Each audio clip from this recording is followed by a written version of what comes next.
Film super സിനിമയായിരുന്നു. First part പോലെ തന്നെ സൂപ്പറായിട്ട് അടിപൊളി. 4 മണിക്കൂർ ആക്ച്വലി പോയത് അറിഞ്ഞില്ലായിരുന്നു, ഭയങ്കര സ്പീഡായിരുന്നു. ഫസ്റ്റ് പാർട്ട് ആക്ച്വലി ലെഫ്റ്റിസ്റ്റുകളെ ഈ ആൻറ്റി നാഷണൽസിലേക്ക് ഒരുപാട് ബേൺ ചെയ്തെങ്കിലും സെക്കൻഡ് പാർട്ട് അതിനേക്കാളും ടോപ്പ് തന്നെ വെച്ചാണ്. നല്ലൊരു കോൺട്രവേഴ്സി ഉണ്ടാവാനുള്ള ചാൻസ്. പ്രൊപ്പഗാൻഡ അങ്ങനെ പറയണമെന്നുള്ളവർ അങ്ങനെ തന്നെ പറയും, അത് ഓരോ ആൾക്കാരുടെ താല്പര്യം. പക്ഷേ ഈ സിനിമ ഒരുപാട് പേരെ നല്ല രീതിയിൽ ട്രിഗർ ചെയ്യും. അതോടൊപ്പം അതിനുള്ള കണ്ടന്റ് നല്ല രീതിയിൽ എന്തെങ്കിലും സിനിമയ്ക്കകത്തുണ്ട്, നല്ല രീതിയിൽ തന്നെ അത് കാണിച്ചിട്ടുണ്ട്. That's all. 4 മണിക്കൂർ പോയി സത്യം പറഞ്ഞാൽ അറിയത്തില്ലായിരുന്നു. ആക്ച്വലി സെക്കൻഡ് ഹാഫാണ് കൂടുതൽ ലെങ്ത് ഉള്ളത്, പക്ഷേ ഭയങ്കര സ്പീഡിൽ പോയി സിനിമ, അറിയില്ല 4 മണിക്കൂർ പോയത് അറിയില്ല. എന്തായാലും സിനിമ സൂപ്പർ ഹിറ്റാണ്, കൺഫേം ആണ്. Very good movie. അതേപോലെ തന്നെ ഫസ്റ്റ് കാർഡിനെക്കാളും ടോപ്പ് തന്നെ വെച്ചത് ഓവർ ദ ടോപ്പ് എന്ന് തന്നെ പറയാം. Very good movie actually. ഉറപ്പായിട്ട്, കാരണം 4 മണിക്കൂർ എന്താ പറയുക അറിയത്തില്ല. ആ ഒരു നല്ലൊരു മൊമെന്റത്തിലാണ് സിനിമ ആക്ച്വലി പോകണം. 4 മണിക്കൂർ നല്ല സ്പീഡായിട്ട് പോകും. ക്ലൈമാക്സിലൊരു ബ്രില്യൻ ട്വിസ്റ്റ് ഉണ്ട്. മാക്സിമം സ്പോയിലർ ഒഴിവാക്കി തന്നെ എല്ലാവരും സിനിമ കാണണമെന്നാണ് എൻ്റെ ഒരു അഭിപ്രായം. കാരണം അതൊരു ഭയങ്കര വലിയ ട്വിസ്റ്റാണ്. സൂപ്പർ സൂപ്പർ സൂപ്പർ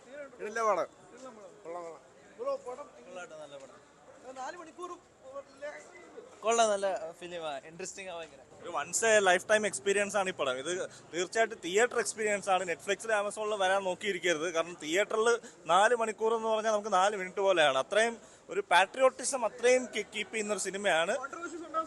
കോൺട്രവേഴ്സീസ് അങ്ങനെ കോൺട്രവേഴ്സീസ് അല്ല, പക്ഷേ ഒരു വൺ ടൈം ലൈഫ് എക്സ്പീരിയൻസ് ആണ് ഈ സിനിമയ്ക്കുള്ളതെന്ന് പറഞ്ഞാൽ. നമ്മൾ ജീവിതത്തിൽ ഒരിക്കലും മറക്കാത്ത, ഒരിക്കലും നമ്മൾ തിയേറ്ററിൽ നിന്ന് നമ്മുടെ മനസ്സിൽ നിന്ന് വിട്ടുപോകാത്തൊരു സിനിമയാണ്. ഇപ്പോൾ ഷോലയൊക്കെ അങ്ങനത്തെ ഒരു മറ്റേ ദിൽവാലെ ദുൽഹനിയ, അതുപോലെ അടുത്ത ആ ഒരു കാറ്റഗറി വരുന്ന ഒരു സിനിമയായിരിക്കും ദുരന്തർ. കാരണം once in a lifetime experience ആണ് ഈ സിനിമ തിയേറ്ററിൽ. അല്ല 4 മണിക്കൂർ എന്ന് പറഞ്ഞാൽ നമ്മൾ സമയം പോകുന്ന അറിയില്ല. കാരണം അത്രയും എൻഗേജ്ഡ് ആയിട്ടാണ് ഈ സിനിമ കംപ്ലീറ്റ് സ്ക്രീൻ പ്ലേ അതിന്റെ അങ്ങനെയാണ് ചെയ്ത് വെച്ചിരിക്കുന്നത്. നമ്മൾ ഒരിക്കലും ഒരു ലാഗോ അതൊന്നും ഇല്ല. സീൻ ടു സീൻ ബൈ നമ്മൾ അത്രയും ടോട്ടലി എൻഗേജ്ഡ് ആണ് ഈ സിനിമ. രൺബീർ, അർജുൻ രാംപാൽ ഇവരൊക്കെ ടോട്ടലി ഈ സിനിമ ജസ്റ്റ് ക്യാരി ചെയ്തിരിക്കുകയാണ് കംപ്ലീറ്റ് അവരുടെ ഷോൾഡേഴ്സിൽ. രൺബീർ, അർജുൻ രാംപാൽ എടുത്തു പറയേണ്ട ഒരു നെഗറ്റീവ്, അത്രയും ഒരു സ്ട്രോങ് നെഗറ്റീവ് ക്യാരക്ടറാണ് അർജുൻ രാംപാലിന്റെ. അതുപോലെ മാധവന്റെ ക്യാരക്ടർ ആയാലും എല്ലാവരും അത്രയും സ്ട്രോങ് ആയിട്ട് ചെയ്തുകൊണ്ട് 4 മണിക്കൂറല്ല, ഒരു 5 മണിക്കൂർ ഇരുന്നാലും നമുക്ക് ഈ സിനിമ ബോറടിക്കില്ല. ഇനി 1 മണിക്കൂർ എനിക്ക് കാണാൻ തോന്നുന്നുണ്ട് ഈ സിനിമ. എല്ലാവരുടെയും പെർഫോമൻസ് അടിപൊളി, പറഞ്ഞിരിക്കുന്നത് അത്രയ്ക്കും സീറ്റ് അടിച്ച് തെല്ലാണെന്ന് പറയാം. കിട്ടില്ല പടം അടിപൊളിയായിരുന്നു. പടം ഫസ്റ്റിനെയും കാട്ടി നമ്മൾ സെക്കൻഡ് പാർട്ട് അതിനെ കാട്ടി കിടിലെന്ന് തന്നെ പറയാം. 2-3 അതിന് മേലെയാണ് പടം, വേറെ രക്ഷയില്ല. പടം തൂക്കി 2000 കോടി ചുമ്മാ അടിക്കും. GCC റിലീസിന്റെ ആവശ്യമില്ല GCC, കാരണം ഫസ്റ്റ് തന്നെ എത്രയോ 1200 സംതിങ് കോടി എടുത്തിട്ടുള്ളൂ.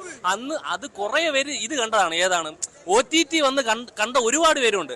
അവരൊക്കെ ഈ സെക്കൻഡ് ഹാഫ് OTT കാണാതെ ഡയറക്റ്റ് തിയേറ്ററിൽ വരും. അതുകൊണ്ട് മാത്രം പറയാണ് 2000 കോടി ഷുവർ ഷോട്ടാണ്. പടം വേറെ ലെവലാണ്.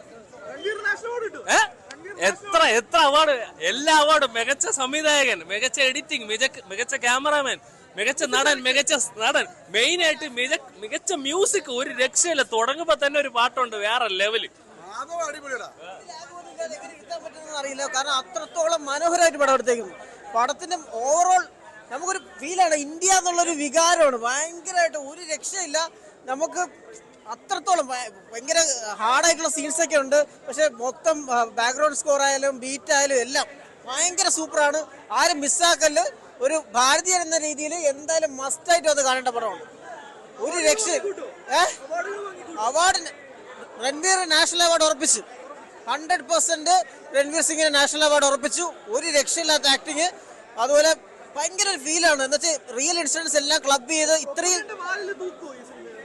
സത്യം പറഞ്ഞ പ്രൊപ്പഗാൻഡ എന്ന് പറയാൻ പറ്റത്തില്ല. കാരണം എല്ലാം റിയൽ ആയിട്ട് നടന്ന കാര്യങ്ങളാണ്.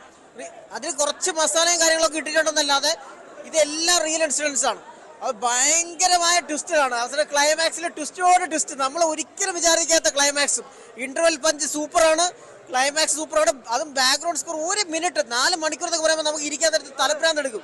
പക്ഷെ ഈ പടത്തിലെ ആളുകളെ ഗ്രാസ്പ് ചെയ്ത് വെച്ചേക്കുന്നത് വെച്ചാൽ ഒരു രക്ഷയില്ല. ഭയങ്കരമായിട്ട് ബാക്ക്ഗ്രൗണ്ട് സ്കോർ ആയാലും എടുത്തേക്കുന്ന രീതി ആയാലും സിനിമാറ്റോഗ്രാഫി ആയാലും മാസി സാധനം. ദുരന്തർ 1-നെക്കാട്ടും മാസം. 2000 കോടി എടുക്കുമെന്ന് അറിഞ്ഞില്ല. 1000 കോടി ഷുവറാണ്. ഇനി ഏറ്റവും ഫസ്റ്റ് 1500 അടിച്ച് ബാഹുബലി ഇതിനെല്ലാം കടത്തി വെട്ടുമോ എന്നുള്ളതേ ഉള്ളൂ. ഉറപ്പാണ്. ഭയങ്കര പ്രൊപ്പഗാൻഡ പറഞ്ഞ് ഇവിടെ നിൽക്കുന്നതേ ഉള്ളൂ. അങ്ങനെയല്ല, ഇതെല്ലാം റിയൽ ഇൻസിഡൻസ് ആണ്. ഭയങ്കര നമുക്ക് അഭിമാനം തോന്നും. ഒരു ഭാരതീയൻ എന്ന രീതിയിൽ ഒരു ഇന്ത്യൻ എന്നുള്ള ഭയങ്കര റെഡിൽ കൂടെ ഒരു വെറുത്ത ഹൈപ്പ് മസ്റ്റായിട്ട് കാണും. പ്രൊപ്പഗാൻഡയൊക്കെ നല്ല രീതിയിൽ കുത്തിക്കയറ്റാൻ ശ്രമിച്ചിട്ടുണ്ട്. കാര്യം എന്ന് വെച്ചാൽ വേറൊന്നുമല്ല, ഈ നോട്ട് നിരോധനമൊക്കെ വന്നത് ടെററിസ്റ്റ് അറ്റാക്കിനൊക്കെ ഇത് ചെയ്യാൻ വേണ്ടിയിട്ടാണെന്ന് കുറേ പറഞ്ഞിട്ടൊക്കെ ഉണ്ട്. അതൊക്കെ എനിക്ക് അറിഞ്ഞൂടാ. നോർത്തിലേക്ക് അത് ഓടുമായിരിക്കും, ഇവിടെ പക്ഷെ എന്തായിരുന്നാലും ഓടില്ല. കുറേ ആവറേജ് ആണ്. 4 മണിക്കൂർ കുറേ എനിക്ക് തോന്നുന്നു ലെങ്ത് കൂടുതലാണ്.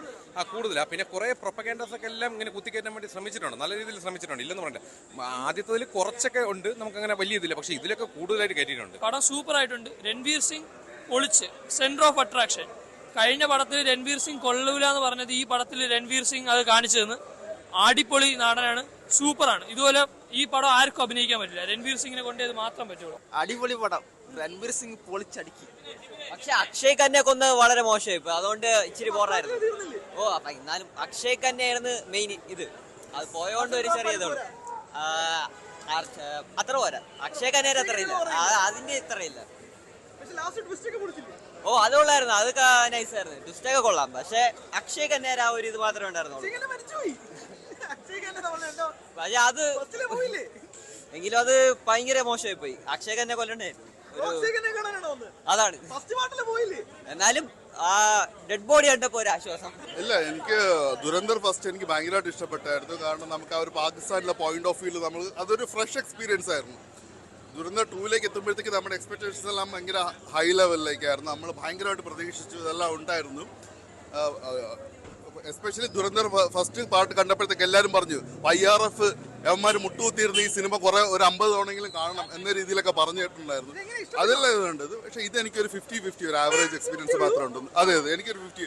കാരണം ഇത് കൂടുതൽ YRF നമ്മളെ എന്തിനാണ് കളിയാക്കിയിരുന്നത്? നമ്മൾ YRFനെ കളിയാക്കിയിരുന്നത് over the top action, over the top unbelievable ആയിട്ടുള്ള കാര്യങ്ങളല്ലേ.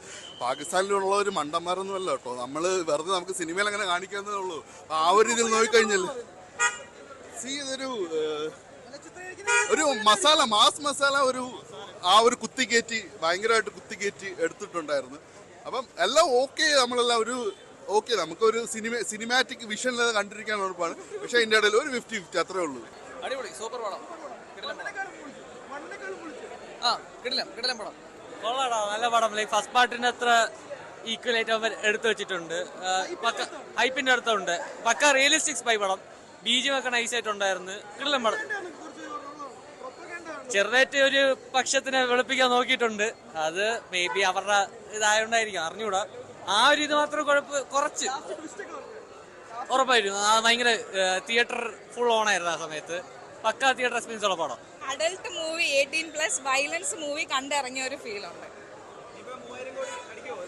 ഇത് ഏതായാലും ഡെഫിനറ്റ്ലി എക്സ്പെക്റ്റഡ് ആണ്. Definitely people will go. First കണ്ട എല്ലാവർക്കും ഡെഫിനറ്റ്ലി കാണണം എന്ന് തോന്നുന്ന ഒരു എക്സ്പെക്റ്റഡ് സ്റ്റോറി ത്രെഡ് ആണെങ്കിലും people will you can see the crowd right. Worth ആയിരുന്നു. എക്സ്പെക്റ്റഡ് സ്റ്റോറി ലൈൻ തന്നെയാണ്, പക്ഷെ എന്നാലും ഹൗ ദി മേഡ് ഇറ്റ് എന്നുള്ളതിലാണ് ആ ഒരു ഡിഫറൻസ് ഉള്ളത്. For me it was very nice. പക്ഷെ എന്നാലും ഫസ്റ്റ് തന്നെയാണ് my favourite, being my favourite, because അറിയാവുന്ന കാര്യങ്ങൾ തന്നെയാണല്ലോ. ആൻഡ് ഇതിൽ കുറേ സർപ്രൈസിങ് എലമെന്റ്സ് കുറേ ഉണ്ട്, which will be worth for the people who are watching. First ഇത് വയലൻസ് മാത്രമാണ്. How they are taking the revenge, എങ്ങനെ ആ റിവെഞ്ച് എടുക്കുന്നു എന്നുള്ളതാണ് ഇതിലുള്ളത്. ഫസ്റ്റ് എന്ന് വെച്ചാൽ നമുക്ക് അറിയില്ലല്ലോ ഇത് എവിടെ കൊണ്ടുവന്ന് തീരും, എങ്ങനെ എത്തും എന്നുള്ളത്. എക്സ്പെക്റ്റഡ് സ്റ്റോറി ലൈനാണ്, പക്ഷെ കണ്ടിരിക്കാം, ബോറടിയൊന്നുമില്ല. അങ്ങനെ ചോദിച്ചാൽ his acting is extra ordinary, പറയാതിരിക്കാൻ വയ്യ. എന്ന് വെച്ചാൽ അത്രയ്ക്ക് എഫേർട്ടും പുള്ളി എടുത്തിട്ടുണ്ട് ഈ രണ്ട് മൂവീസിലും. അവാർഡ് മേടിക്കുന്നൊന്നും അറിയില്ല, but you will not get bored. 3 hours 55 minutes boring ഇല്ലാതെ പോകും, അത് ഉറപ്പാണ്. നല്ലതായിരുന്നു, എക്സ്പെക്ടേഷൻസ് തെറ്റിച്ചിട്ടില്ല. നല്ല രീതിക്ക് തന്നെയാണ് ആദിത്യ താര സിനിമ എടുത്തു വെച്ചേക്കുന്നത്. രൺവീർ സിംഗിനെ പറ്റി ഒന്നും പറയാല്ല, അടിപൊളി, ഒരു രക്ഷയില്ല. ഹൈപ്പിന് പോകത്തായിരുന്നു. ഞാൻ അത് പ്രിവ്യൂ ഷോന് തന്നെ വന്ന് കണ്ടത്. എനിക്ക് ഭയങ്കര ആഗ്രഹം ഉണ്ടായിരുന്നു തിയേറ്ററിൽ തന്നെ കാണണമെന്ന്. 4 മണിക്കൂറാണെന്നേ ഉള്ളൂ, ബാക്കിയെല്ലാം അടിപൊളിയായിരുന്നു. ലെങ്ത് പ്രശ്നമില്ല, നമ്മൾ ഇരുന്നിരുന്ന് നടുവേദന എടുക്കുന്നുള്ളൂ, വേറെ പ്രശ്നമില്ല. ലാഗ് ഒട്ടുമേ ഇല്ലായിരുന്നു. ഒരുപാട് കണ്ടന്റ് ഉണ്ട് പടത്തില്. ഒരു 2 പടം എടുക്കാനുള്ള കണ്ടന്റ് ആണ് ഈ സിനിമയിൽ വെച്ചത്. അവാർഡ് രൺവീർ ചിലപ്പോൾ വാങ്ങാൻ ചാൻസ് ഉണ്ട്. അത്യാവശ്യം നല്ല അഭിനയമാണ് രൺവീറിന്. അടിപൊളിയായിരുന്നു, സൂപ്പറായിരുന്നു, അടിപൊളി. എല്ലാവരും പോയി കാണണം. ഫസ്റ്റ് ഹാഫ് കുറച്ച് സ്ലോ പേസ്ഡ് ആയിട്ട് ബിൽഡ് ചെയ്ത് വന്ന് സെക്കൻഡ് ഹാഫിൽ ഭയങ്കര തീ കത്തിക്കലാണ്. എന്താ പറയുക, ക്ലൈമാക്സ് അടിപൊളിയായിരുന്നു. ഭയങ്കര കൺവിൻസിംഗ് ആയിട്ട് തന്നെ ഒരു പ്രോപ്പർ എൻഡിങ് സിനിമ കൊടുത്തിട്ടുണ്ട്. പിന്നെ അനാവശ്യമായിട്ടുള്ള ഒരു പോസ്റ്റ് ക്രെഡിറ്റ് സീൻ ഉണ്ട്, but still it's A proper ending. That's it. Thank you so much. ഭയങ്കര ശരിക്കും അങ്ങനെ എടുത്ത് പറയേണ്ടതൊന്നുമില്ല. ഞാനും ഭയങ്കര എക്സ്പെക്ട് ചെയ്തിരുന്നു. വന്ന പോസ്റ്റ് ക്രെഡിറ്റ് സീനിൽ പ്രത്യേകിച്ച് കഥയെ കൺവിൻസ് ചെയ്യുന്നില്ല. ബട്ട് ഒരു പ്രോപ്പർ ക്ലോഷർ എന്ന രീതിയിൽ കൊടുത്തു വെച്ചേക്കുന്ന ഒരു സാധനമാണ്. വേറെ ലീഡ്സ് ഒന്നുമില്ല. യെസ്, റൗണ്ട് ദ സർക്കിൾ ആണ്.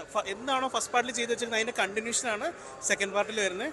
വേറെ ഒന്നുമില്ല അതിനകത്ത്. ഫസ്റ്റ് പാർട്ടിൽ കൊണ്ട് നിർത്തുന്നത് ഒരു ആളുടെ പഴയ പ്രീവിയസ് കാലഘട്ടത്തിൽ അതിൽ നിന്നാണ് സെക്കൻഡ് പാർട്ട് സ്റ്റാർട്ട് ചെയ്യുന്നത്. പിന്നെ കണ്ടിന്യൂ ചെയ്ത് മേ ബി ഒരു 2-3 years ബാക്ക് വരെയുള്ള സ്റ്റോറിയാണ്. ഒരു ഇന്ത്യൻ സ്പൈക്ക് എന്താ സംഭവിച്ചെന്നുള്ളതിൻ്റെ ഒരു ഓവറോൾ റൗണ്ട് ദ സർക്കിൾ സ്റ്റോറിയാണ്. That's it. അടിപൊളി മേക്കിംഗ്, ഒരു രക്ഷയില്ല. ചാൻസ് ഉണ്ട്. യെസ്, മഹത്വം അതിൽ ക്ലീപ്പ് ചെയ്തിട്ടുണ്ട്. ആ വെട്ടും കുത്തുമൊക്കെ അടിപൊളി, ഒരു രക്ഷയില്ലാത്ത വെട്ടും കുത്തുമൊക്കെ. ചോര പുഴ എന്ന് പറഞ്ഞ് പറയാം. ശരി, താങ്ക് യു. അവാർഡ് വാങ്ങി അത് ജൂറിയല്ല, നമ്മളൊന്നും പറയാൻ പറ്റില്ല. പുള്ളി ഡിസേർവിംഗ് ആണ്, അവാർഡ് ഡിസേർവിംഗ് ആണ്. നല്ല രീതിയിൽ പെർഫോം ചെയ്തിട്ടുണ്ട്. നല്ല അടിപൊളി പെർഫോമൻസ് ആണ്. പണ്ടും അതെ ഇപ്പോഴും അതെ. പുള്ളിക്ക് അങ്ങനെ ഒരു ഫെയിലിയർ ഇല്ലല്ലോ. പക്ഷേ എൻ്റെ അറിവിലില്ല, പുള്ളിക്ക് ഉണ്ടാവും എന്നറിയില്ല. ബട്ട് സ്റ്റിൽ ഈ പെർഫോം മാസിവ്ലി അടിപൊളിയായിട്ട്. പുള്ളിയെ ഫുൾ ഓൺ പുള്ളി അതിനകത്ത് ഇട്ടിട്ടുണ്ട്. എന്തായാലും അടിപൊളിയായിട്ടുണ്ട്. നല്ല പടം. പിന്നെ അടിപൊളിയായിരുന്നു. നല്ല ഹൈപ്പിന്റെ അല്ല, അതിനകത്തുണ്ട്, അതിനുള്ളതുണ്ട്. പറഞ്ഞ ശരിയാണ്. അതെ. Okay, thank you.